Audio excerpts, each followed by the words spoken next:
eu entendo que a questão não é falar mal do SUS, mas sim apontar caminhos para fortalecer o Sistema Único de Saúde, que nós, constituintes, colocamos lá nesse pacto social de amplitude, eu diria quase universal, que abraçou, nesse caso, a Seguridade Social, saúde, assistência e previdência. Temos que arrumar a casa, claro, para que a população seja atendida com dignidade. Aqui eu falo em planejamento, organização, gestão, prioridade. Isso que falei aqui são decisões políticas. E para mim, qualquer governo tem que ter duas pilastras fundamentais: cuidar da saúde do seu povo e da educação. Porque se tiver saúde e educação, ele se prepara para o mercado de trabalho e, consequentemente, conquista o emprego, que, por sua vez, a partir do emprego, você fortalece a própria previdência. Senhor presidente, nós temos que combater a má gestão, o descrédito, porque tudo isso são caminhos para a privatização. Houve tempo nesse país, eu me lembro, que apontavam tudo para os planos de saúde privado. Deu no que deu. A maioria da população não consegue pagar plano nenhum. Vejo por mim mesmo. São valores absurdos. E aí começaram a se socorrer do SUS. E aí o SUS não deu conta. Claro que não dá conta. Mas não é falando mal do SUS, é fortalecendo o SUS e investindo mais, repito, em saúde e em educação. Queremos, claro, que o SUS continue sendo, com sua força, um instrumento fundamental para atender o nosso povo tão carente de políticas nessa área, repito, saúde e educação. Além de fazer só constatações, vamos colocar algumas sugestões. O que ajudaria muito, muito mesmo, anos-luz à frente, seria a revogação daquela famigerada emenda 95, que congelou os investimentos públicos por 20 anos, inclusive na saúde e na educação. Eu acatei uma proposta que chegou na Comissão de Direitos Humanos e aprovamos lá e passou a tramitar agora no Senado para que seja revogado essa emenda que congela os investimentos. A população aumenta, envelhece. Essa mesma população que eu dizia antes, que estava no plano de saúde, vem para o SUS. E se não há investimento no SUS, como que a gente vai atender a milhões de brasileiros? A criação do SUS foi um marco na história da assistência sanitária em nosso país. Ninguém pode negar isso. Lembro outros tempos, se você não chegasse lá com uma carteirinha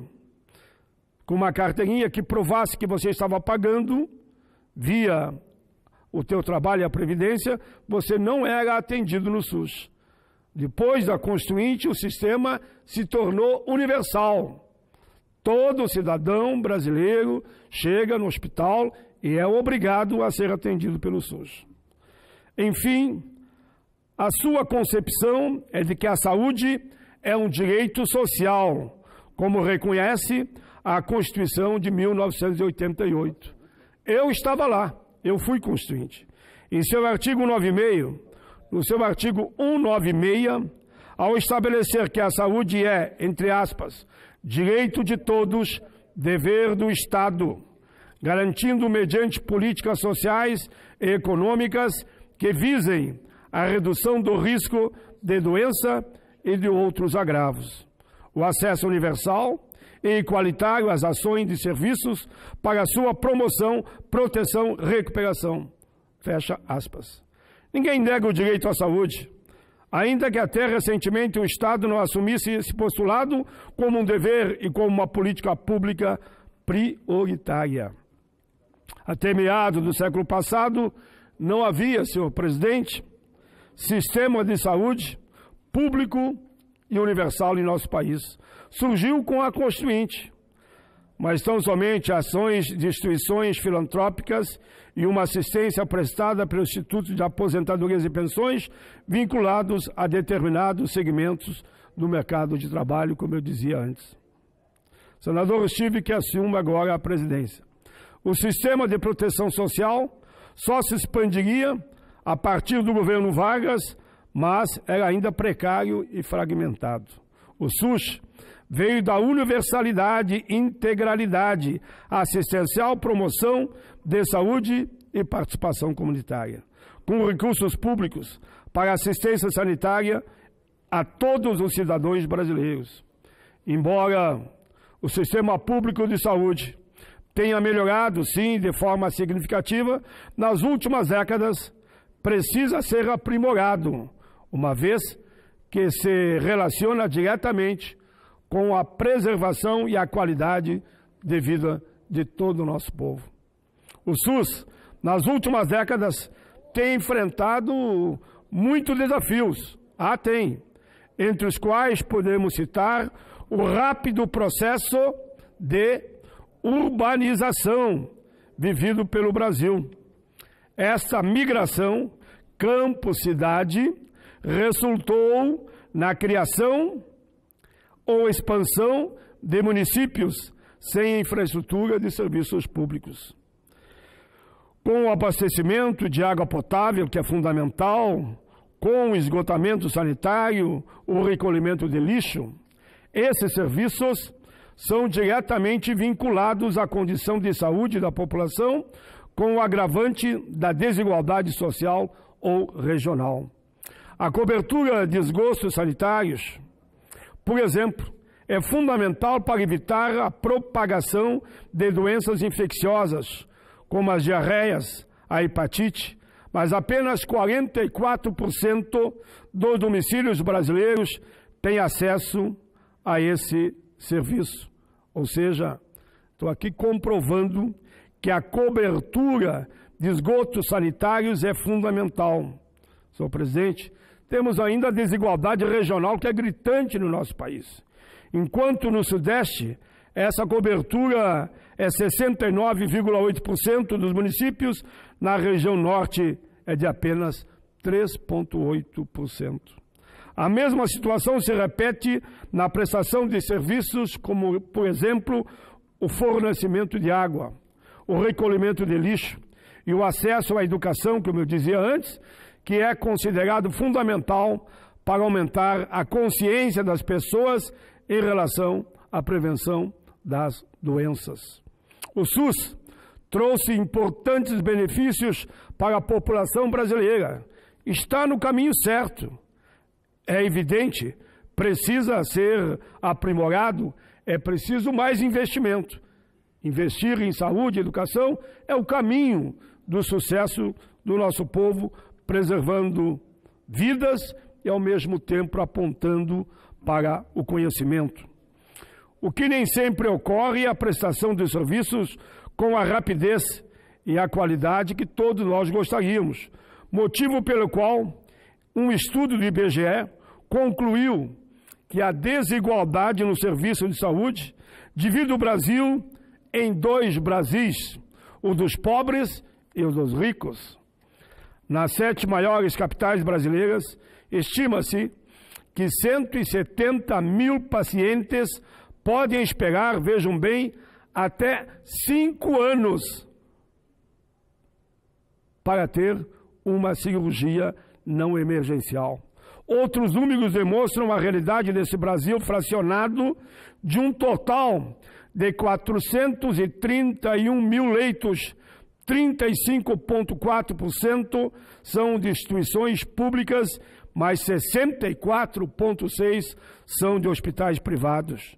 A maioria dos leitos, 54,2%, se distribui pela região Sudeste, que concentra a população de maior renda.